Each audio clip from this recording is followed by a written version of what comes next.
भारतीय राजनीति का सबसे बड़ा मजा तब आता है जब एक ही छत के नीचे बैठे दो लोग एक दूसरे की नींद उड़ाते हैं। अभी ताजा मामला है आरएसएस और बीजेपी का नया टकराव। हाँ, वही आरएसएस जिसने बीजेपी को जन्म दिया और वही बीजेपी जिसने आरएसएस को सत्ता का असली स्वाद चखाया। लेकिन आज की सच्चाई ये है कि प्रधानमंत्री मोदी साफ कर चुके हैं कि वो रिटायरमेंट के मूड में नहीं हैं। इधर लोग मान बैठे हैं कि अब मोदी जी आराम करेंगे, लेकिन उनके इशारों और स्टाइल से साफ हो गया है कि गद्दी उनकी है और वही रहनी है। ऐसे में सवाल उठता है कि जब प्रधानमंत्री चेहरा तय है तो पार्टी के अध्यक्ष का चेहरा कौन होगा। और यहीं से शुरू होता है आरएसएस और बीजेपी का ताजा कुश्ती का दंगल। आपको याद होगा, मोदी जी के जन्मदिन से ठीक पहले मोहन भागवत का अचानक यू टर्न चर्चा में आ गया था। सबको लगा कि अब आरएसएस और मोदी के बीच अब सेट हो गया है। सबको लग रहा था कि समझौते की डोर बंद चुकी है, लेकिन असली कहानी बिल्कुल उल्टी है। भागवत दरअसल आरएसएस के भीतर से दबाव झेल रहे हैं।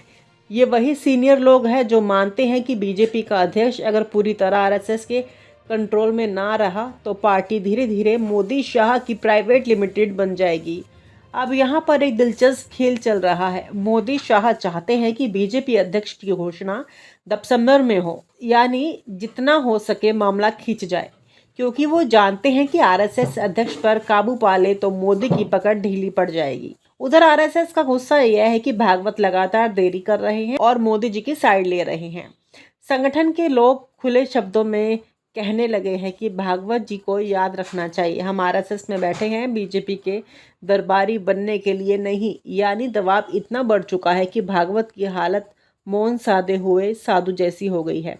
बोले तो बवाल, चुप रहे तो बवाल। न्यूज़ नशा लगातार कहता आया है कि बीजेपी अध्यक्ष का मुद्दा दिसंबर तक अटका रहेगा और वही हो रहा है। लेकिन मजे की बात यह है कि दिल्ली के गलियारों में यह सवाल घूम रहा है, आखिर आरएसएस किसे चाहता है। सूत्र कहते हैं कि आरएसएस मोदी शाह की पसंद के नाम को हर हाल में काटने के मूड में है। वहीं मोदी चाहते हैं कि अध्यक्ष का चेहरा ऐसा हो जो पूरी तरह उनके इशारों पर नाचे। यानी अध्यक्ष का चुनाव पार्टी के लिए नहीं बल्कि अहंकार की लड़ाई बन चुका है। अब बात करें मोहन भागवत की मुश्किलों की।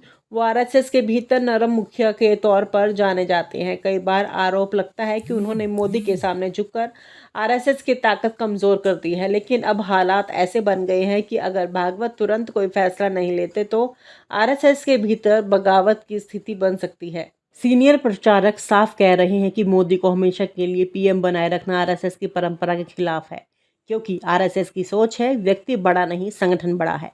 और यही लाइन अब टकरा रही है मोदी के मैं ही पार्टी मैं ही सरकार वाले रवैये से। आप सोच रहे होंगे कि इस खींचतान का जनता से क्या लेना देना, तो सुनिए, जनता के लिए ये मामला इसलिए मायने रखता है क्योंकि बीजेपी हर चाल में अब मोदी फैक्टर हावी है। चुनाव हो, प्रचार हो या नीतियां, सब कुछ मोदी ब्रांड पर निर्भर है। आरएसएस के नेताओं का डर है कि अगर मोदी पर ज्यादा निर्भरता बनी रही तो भविष्य में पार्टी के पास कोई विकल्प नहीं बचेगा। यानी बीजेपी धीरे धीरे कांग्रेस जैसी हालत में जा सकती है, जहां एक परिवार या एक चेहरा ही सब कुछ तय करता है। आरएसएस चाहता है कि अध्यक्ष का चुनाव करके इस खेल को थोड़ा संतुलित किया जाए। अब सवाल ये उठता है कि आखिर इस पद को मोदी इतना क्यों लटकाना चाहते हैं। असल में मोदी जानते हैं कि बीजेपी अध्यक्ष का पद आरएसएस के लिए पावर सेंटर है। अगर आरएसएस का आदमी बैठ गया तो फिर सरकार और संगठन दो लाइनें चलने लगेगी और मोदी को यह बिल्कुल मंजूर नहीं है। यही वजह है कि उन्होंने अपने इशारे से साफ कर दिया है कि प्रधानमंत्री मैं रहूंगा और अध्यक्ष भी वही होगा जिसे मैं चाहूँगा। ये मोदी का वही अंदाज है जहां सामने से मुस्कुराकर हाथ मिलाते हैं और पीछे से अपनी शर्तें लिखवाते हैं। दिल्ली के पॉलिटिकल एक्सपर्ट्स मानते हैं कि ये टकराव अब मोदी बनाम आरएसएस की खुली लड़ाई में बदल सकता है। याद कीजिए, जब मोदी गुजरात से में दिल्ली आए थे तो भी आरएसएस और मोदी के बीच खींचतान शुरू हुई थी। तब भागवत ने बैकफुट ले लिया था।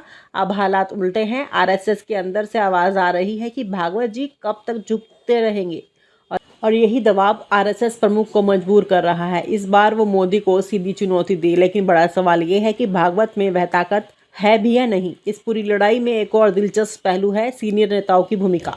नाम तो खुले में नहीं आते, लेकिन अंदर खाने ये साफ है कि कई पुराने चेहरे जिनकी राजनीति पर मोदी शाह ने ताला लगा दिया है आरएसएस को लगातार भड़का रहे हैं।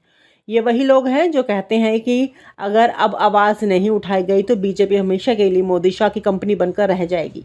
यानी अंदर से आग आरएसएस के सीनियर नेताओं ने लगाई है और अब भागवत उस आग में घिरे हुए हैं। दोस्तों, तस्वीर साफ है, मोदी किसी भी हाल में पार्टी अध्यक्ष का फैसला अपने हाथ में रखना चाहते हैं और आरएसएस भी हाल में अपनी पकड़ खोना नहीं चाहता। दोनों तरफ दबाव, गुस्सा और राजनीति का खेल चल रहा है। मोदी की गद्दी सुरक्षित है, लेकिन अध्यक्ष की कुर्सी आरएसएस और बीजेपी के बीच चप्पल युद्ध की तरह बन गई है। दिखने में छोटी लेकिन असल में बहुत बड़ी। और न्यूज़ नशा लगातार आपको बता रहा है कि दिसंबर तक इस पर फैसला टलता रहेगा। अब देखना ये है कि दिसंबर आते आते भागवत मोदी की लाइन में झुकते हैं या आरएसएस अपनी लाइन खिंचता है। लेकिन एक बात तय है, इस खेल का मजा अब और बढ़ने वाला है। भारतीय राजनीति का सबसे बड़ा मजा तब आता है जब एक ही छत के नीचे बैठे दो लोग एक दूसरे की नींद उड़ाते हैं। अभी ताजा मामला है आरएसएस और बीजेपी का नया टकराव। हाँ, वही आरएसएस जिसने बीजेपी को जन्म दिया और वही बीजेपी जिसने आरएसएस को सत्ता का असली स्वाद चखाया। लेकिन आज की सच्चाई ये है कि प्रधानमंत्री मोदी साफ कर चुके हैं कि वो रिटायरमेंट के मूड में नहीं हैं। इधर लोग मान बैठे हैं कि अब मोदी जी आराम करेंगे, लेकिन उनके इशारों और स्टाइल से साफ हो गया है कि गद्दी उनकी है और वही रहनी है। ऐसे में सवाल उठता है कि जब प्रधानमंत्री चेहरा तय है तो पार्टी के अध्यक्ष का चेहरा कौन होगा। और यहीं से शुरू होता है आरएसएस और बीजेपी का ताजा कुश्ती का दंगल। आपको याद होगा, मोदी जी के जन्मदिन से ठीक पहले मोहन भागवत का अचानक यू टर्न चर्चा में आ गया था। सबको लगा कि अब आरएसएस और मोदी के बीच अब सेट हो गया है। सबको लग रहा था कि समझौते की डोर बंद चुकी है, लेकिन असली कहानी बिल्कुल उल्टी है। भागवत दरअसल आरएसएस के भीतर से दबाव झेल रहे हैं। ये वही सीनियर लोग हैं जो मानते हैं कि बीजेपी का अध्यक्ष अगर पूरी तरह आरएसएस के कंट्रोल में ना रहा तो पार्टी धीरे धीरे मोदी शाह की प्राइवेट लिमिटेड बन जाएगी। अब यहाँ पर एक दिलचस्प खेल चल रहा है। मोदी शाह चाहते हैं कि बीजेपी अध्यक्ष की घोषणा दिसंबर में हो, यानी जितना हो सके मामला खींच जाए, क्योंकि वो जानते हैं कि आरएसएस अध्यक्ष पर काबू पा ले तो मोदी की पकड़ ढीली पड़ जाएगी। उधर आरएसएस का गुस्सा यह है कि भागवत लगातार देरी कर रहे हैं और मोदी जी की साइड ले रहे हैं।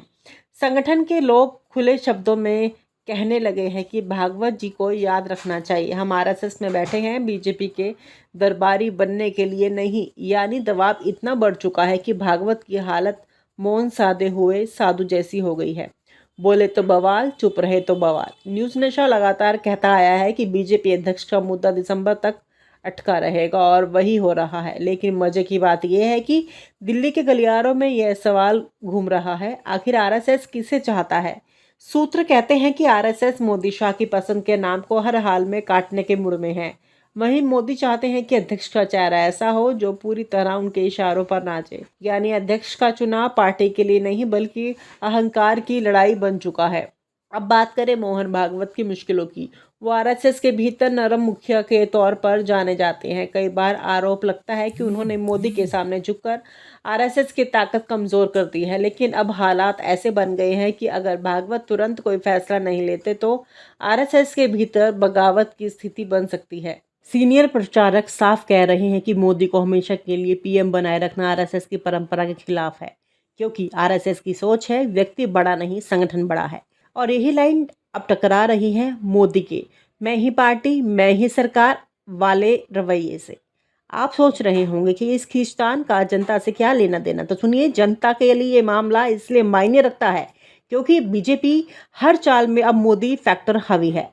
चुनाव हो, प्रचार हो या नीतियां, सब कुछ मोदी ब्रांड पर निर्भर है। आरएसएस के नेताओं का डर है कि अगर मोदी पर ज़्यादा निर्भरता बनी रही तो भविष्य में पार्टी के पास कोई विकल्प नहीं बचेगा। यानी बीजेपी धीरे धीरे कांग्रेस जैसी हालत में जा सकती है, जहां एक परिवार या एक चेहरा ही सब कुछ तय करता है। आरएसएस चाहता है कि अध्यक्ष का चुनाव करके इस खेल को थोड़ा संतुलित किया जाए। अब सवाल ये उठता है कि आखिर इस पद को मोदी इतना क्यों लटकाना चाहते हैं। असल में मोदी जानते हैं कि बीजेपी अध्यक्ष का पद आरएसएस के लिए पावर सेंटर है। अगर आरएसएस का आदमी बैठ गया तो फिर सरकार और संगठन दो लाइनें चलने लगेगी और मोदी को यह बिल्कुल मंजूर नहीं है। यही वजह है कि उन्होंने अपने इशारे से साफ कर दिया है कि प्रधानमंत्री मैं रहूंगा और अध्यक्ष भी वही होगा। जिसे मैं चाहूँगा ये मोदी का वही अंदाज है जहां सामने से मुस्कुराकर हाथ मिलाते हैं और पीछे से अपनी शर्तें लिखवाते हैं। दिल्ली के पॉलिटिकल एक्सपर्ट्स मानते हैं कि ये टकराव अब मोदी बनाम आरएसएस की खुली लड़ाई में बदल सकता है। याद कीजिए, जब मोदी गुजरात से में दिल्ली आए थे तो भी आरएसएस और मोदी के बीच खींचतान शुरू हुई थी। तब भागवत ने बैकफुट ले लिया था। अब हालात उल्टे हैं। आरएसएस के अंदर से आवाज आ रही है कि भागवत जी कब तक झुकते रहेंगे, और यही दबाव आरएसएस प्रमुख को मजबूर कर रहा है। इस बार वो मोदी को सीधी चुनौती दी, लेकिन बड़ा सवाल ये है कि भागवत में वह ताकत है भी या नहीं। इस पूरी लड़ाई में एक और दिलचस्प पहलू है सीनियर नेताओं की भूमिका। नाम तो खुले में नहीं आते, लेकिन अंदर खाने ये साफ है कि कई पुराने चेहरे जिनकी राजनीति पर मोदी शाह ने ताला लगा दिया है, आरएसएस को लगातार भड़का रहे हैं। ये वही लोग हैं जो कहते हैं कि अगर अब आवाज़ नहीं उठाई गई तो बीजेपी हमेशा के लिए मोदी शाह की कंपनी बनकर रह जाएगी। यानी अंदर से आग आरएसएस के सीनियर नेताओं ने लगाई है और अब भागवत उस आग में घिरे हुए हैं। दोस्तों, तस्वीर साफ है। मोदी किसी भी हाल में पार्टी अध्यक्ष का फैसला अपने हाथ में रखना चाहते हैं और आरएसएस भी हाल में अपनी पकड़ खोना नहीं चाहता। दोनों तरफ दबाव, गुस्सा और राजनीति का खेल चल रहा है। मोदी की गद्दी सुरक्षित है, लेकिन अध्यक्ष की कुर्सी आरएसएस और बीजेपी के बीच चप्पल युद्ध की तरह बन गई है। दिखने में छोटी लेकिन असल में बहुत बड़ी। और न्यूज़ नशा लगातार आपको बता रहा है कि दिसंबर तक इस पर फैसला टलता रहेगा। अब देखना यह है कि दिसंबर आते आते भागवत मोदी की लाइन में झुकते हैं या आरएसएस अपनी लाइन खिंचता है। लेकिन एक बात तय है, इस खेल का मजा अब और बढ़ने वाला है। और आप हमसे जुड़े रहने के लिए सब्सक्राइब करें YouTube पर, फॉलो करें Twitter पर और लाइक करें Facebook पर। और ज्यादा जानकारी के लिए आपको टाइप करना होगा सिर्फ न्यूज़ नशा।